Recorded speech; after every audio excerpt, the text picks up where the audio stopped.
అందుకే నాకు బాధ్యత ఉంది. నేను మీకు ఈరోజు నేను చెప్తా ఉన్నాను, ఆ రోజున ప్రమాణ స్వీకారం చేశాను. మొన్న మన కార్యకర్తల సమావేశంలో ప్రమాణ స్వీకారం చేశాను. ఎమ్మెల్యేగా నేను ఈరోజు మళ్ళీ మీ ముందు ప్రమాణ స్వీకారం చేస్తున్నాను. పవన్ కళ్యాణ్ అనే నేను భారత రాజ్యాంగానికి కట్టుబడి నన్ను అఖండ మెజారిటీతోటి గెలిపించిన నా పిఠాపురం పుర ప్రముఖులకు, పెద్దలకు, ప్రజలకు, యువకులకు, ఆడపడుచులకు, తల్లులకు, యువతులకు, ప్రతి ఒక్కరికి, అన్ని వర్గాల వారికి, ఎస్సీ, ఎస్టీ, బీసీ, ఓసీ, అన్ని మతాలు, ఇస్లాం, క్రిస్టియానిటీ, అన్ని కులస్తులందరికీ నేను హామీ ఇస్తున్నాను. మానవత్వాన్నే కాపాడుతాను, మీ అభ్యున్నతికే కష్టపడతాను.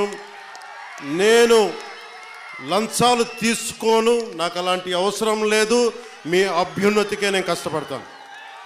గత ప్రభుత్వ నాయకులు చెప్పారు, పవన్ కళ్యాణ్ ఆంధ్రాలో ఉండడు, హైదరాబాద్లో ఉంటాడు, పిఠాపురంకి వస్తే పిఠాపురం వాస్తవ్యుడు కాదు, ఇక్కడ ఉండడు. నేను ఈ రోజున పిఠాపురం వాస్తవ్యుడిగా, సంపూర్ణ వాస్తవ్యుడిగా మారాను. ఎలా ఇందాకే ఒక రిజిస్ట్రేషన్ పేపర్ సంతకం పెట్టాను, ఒక 3 ఎకరాలు కొని ఇప్పుడే సంతకాలు పెట్టి వచ్చాను, రిజిస్ట్రేషన్ చేసి వచ్చాను. ఆ మాట చెప్పడానికి లేట్ అయింది రావడానికి. నాకు ఒక్కటే, నేను మీకు అండగా ఉండే వ్యక్తిని. నేను మీరు చూడండి, మీరు నాకు గుప్పిడంత గుండె బలం ఇస్తే నేను హిమాలయ పర్వతాలనంత బలంతో, తేజస్సుతోటి మన కూటమికే విజయానికే మేమందరం అండగా పనిచేస్తాం. మీరు ఇచ్చిన స్ఫూర్తి. మీరు యువత ప్రతిసారి నలిగిపోతూ ఉన్నారు. మన వెళ్తా అన్న మాకు ఉద్యోగాలు లేవు, ఐటీ పరిశ్రమలు తీసుకురా అన్న, మాకు పరిశ్రమలు తీసుకురా. ఇందాక వెళ్తే దారి పొడవునా మాకు నీళ్ళు రావట్లేదు. పక్కనే కేంద్రం పథకంతో వచ్చే నీటి పథకాలు ఉన్నా కానీ పక్కనే 50 అడుగులు కూడా లేని పక్కనే ఉన్న గ్రామానికి నీళ్ళు రావట్లా.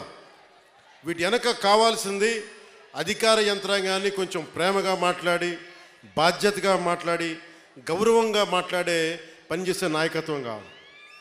నేను అధికారులకి, మన నాయకులందరికీ ఒకటే చెప్పాను, నేను ప్రభుత్వ ఉద్యోగి కొడుకుని, ప్రభుత్వ ఉద్యోగులకి మేము గౌరవిస్తాం. నాయకులందరికీ చెప్పాను, మీరు ఎమ్మెల్యేలుగా గెలిచి అధికార యంత్రాంగం మీద జులుం ప్రదర్శిస్తే మటుకు క్రమశిక్షణ చర్యలు ఉంటాయి. అధికారులకి చాలా చాలా గౌరవం ఇవ్వండి. ఒకవేళ తప్పేదైనా ఉంటే అది మాట్లాడే విధానం వేరే ఉంటుంది. కానీ మీరు గత ప్రభుత్వం నాయకుల్లాగా దౌర్జన్యపూరితంగా బెదిరిస్తే పార్టీ పరంగా క్రమశిక్షణ చర్యలు ఉంటాయని చాలా రివ్యూ మీటింగ్లో చాలాసార్లు చెప్పాను నేను వాళ్ళకి.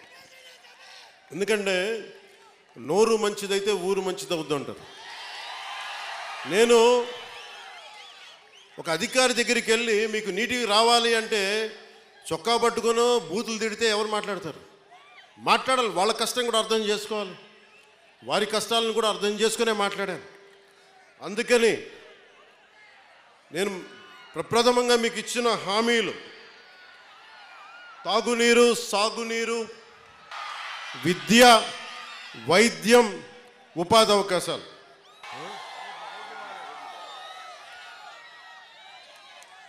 నేను పదవి తీసుకొని 4 రోజులు కూడా కాల. రోడ్లు కదా అన్నీ చేద్దాం, ఏది నా దృష్టిలో లేకుండా లేదు. ఒక ఆడబిడ్డ, ఒక తల్లి వచ్చి అన్న నా బిడ్డ 9 నెలల నుంచి కనిపించట్లేదు, నా బిడ్డ 9 నెలల నుంచి కనిపించట్లేదు, 2 రోజులు దాటితేనే ఇంక దొరకదని చెప్తారు, మర్చిపోండి మీ బిడ్డనని చెప్తారు ఉన్నత పోలీసు అధికారులు. అలాంటిది 9 నెలలు అయిపోతే దొరుకుద్దా లేదా అనేది నా గుండె ఇలా కొట్టుకుంది. ఆ తల్లి ఏడుపు గుండె వేదన పెట్టేసింది.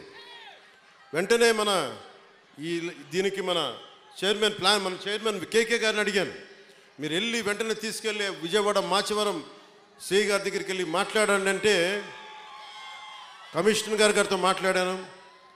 9 నెలలు దొరకని బిడ్డ 9 రోజుల్లో దొరికింది.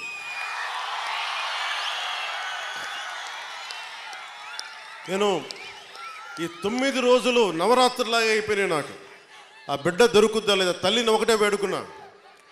తల్లి ఒక ఇంట్లో పెంచిన ఆడబిడ్డ ఎటు వెళ్ళిపోయిందో తెలియదు.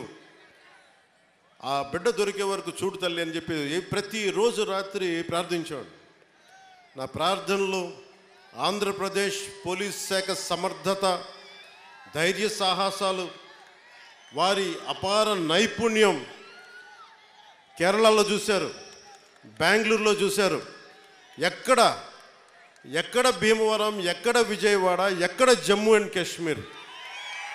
ఆ బిడ్డ జమ్మూ అండ్ కాశ్మీర్లో దొరికింది. జమ్మూ అండ్ కాశ్మీర్ పోలీసు వెళ్ళి తీసుకొచ్చారు. ఇదే 30,000 మంది ఆడబిడ్డలు అదృశ్యం అయిపోతే ఒక్కరు మాట్లాడలే గత ప్రభుత్వం.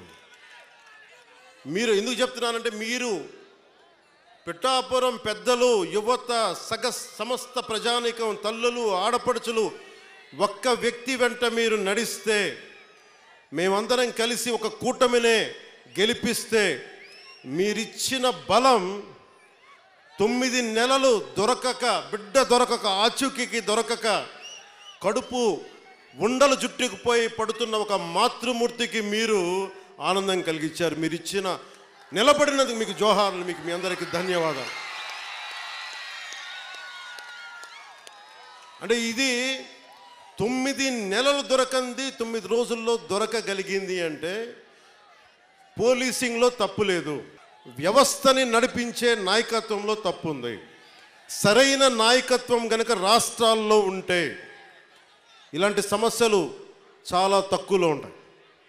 నా దాకా మొన్న ఉన్నతాధికారితో మాట్లాడుతున్నా, మీ దాకా వచ్చి దాదాపు ఒక ఐజీ స్థాయి అధికారి చెప్తా ఉన్నారు, మీ దాకా వచ్చి సమస్య పరిష్కారం అయిందంటే కింద స్థాయిలో వ్యవస్థలు సరిగ్గా మీ అంత బలంగా పనిచేయట్లేదు, అది మేము కూడా సరిదిద్దుకోవాలని ఒక ఐజీ స్థాయి అధికారి చెప్తుంటే నాకు నిజంగా చాలా ఆనందం కలిగింది. ఆ మార్పు వచ్చింది. ఒక్కొక్క ఎమ్మెల్యేకి నాకు 70,000 నేను అనుకున్నాను, అందరూ అనుకున్నారు. పిఠాపురంలోనే పవన్ కళ్యాణ్ నెంబర్ 1 మెజారిటీ వస్తుందని అందరూ చెప్తా ఉంటే ఏమో అనుకున్నా. నేను ఒకటే అనుకున్నా, గెలిపిస్తే సంతోషం అనుకున్నా. సో మీరు 70,000 ఓటు పైచులకు ఇచ్చారు. నేను అడిగాను, సార్ ఇదే ఎవరో వచ్చారు నా దగ్గరికి, మీదే నెంబర్ 1 మెజారిటీ అవుతుందని అడుగుతా ఉంటే అడిగాను, మొన్న అన్నారు కదా ఇప్పుడేంటి పరిస్థితి అంటే, సారీ సార్ మీది కాదు, అటంతా వైజాగ్, ఉత్తరాంధ్ర ఏ మూలకెళ్ళినా 30,000 తక్కువ, అసలు కనీసం 10,000 తక్కువ, ఎవరికి మెజారిటీలు తక్కువ లేవు.